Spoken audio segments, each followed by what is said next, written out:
শুভ সন্ধ্যা বন্ধুরা, আমি সন্ধ্যার অনুষ্ঠান নিয়ে আবার চলে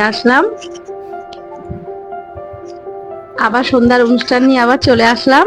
প্রথমবার তো বুঝতেই পারছো, সব গন্ডগোল হয়ে যাচ্ছে। এই ডেকোরেশনটা আমি অনেক দিন ধরেই মাথায় রেখেছিলাম করব। আমার যতটুকু সামর্থ্য, সেই সামর্থ্যের মধ্যে দিয়েই টুকটাক ভাবে এদিক ওদিক দিয়ে জিনিসপত্র কিনে এনে গুছিয়েছি। এই বেলুনটা লাগানো থেকে ওই পিছনের ওই চিকচিকে ওটা ঝোলানো, তারপর হচ্ছে ওইদিকে ইস্ট বেঙ্গল যেহেতু ভালোবাসে লাল হলুদ বেলুন, আর হচ্ছে এদিকে হার্ট সাইড বেলুন টেলুন দিয়ে বেডশিটটা চেঞ্জ করে লাইট দিয়ে টুনি ফুনি দিয়ে।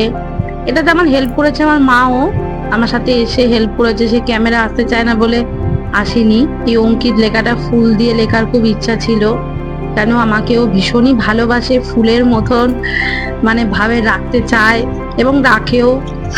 এবার তার স্পেশাল ডেতে এটা আমি তাকে উপহার দেব না, এটা তো হয় না। ইচ্ছা ছিল এরকম ভাবে ওকে সাজিয়ে এটা মানে ডেলিকেট করার। এবারও আসার সময় হলো, এবারও দরজাটা খুলছে, এই যে আসছে।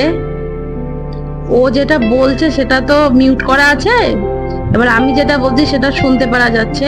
আমার বর কথা কম বলে, রিয়াকশনটা প্রচুর বেশি দেয়। আর যে গেটটা খুললো সেটা আমার মা। এবার ও লাইটটা দিচ্ছে, লাইটটা জ্বালাবে।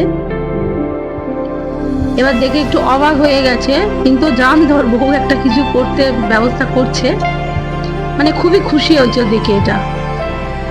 হ্যাঁ, ও খুবই খুশি এসব দেখে।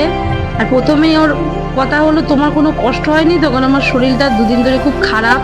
প্রথমে এই কথাটা, তোমার কোনো কষ্ট হয়নি তো? দেখে ও খুব খুশি। ও যে খুশি হয়েছে এটাতেই আমি খুব আনন্দ পেয়েছি। ও যে দেখে এটা খুব খুশি। আর স্পেশাল মানুষকে স্পেশাল ভাবে সবকিছু যে আমি করে দিতে পেরেছি, এটাই অনেক। Happy birthday to you. Happy birthday to you.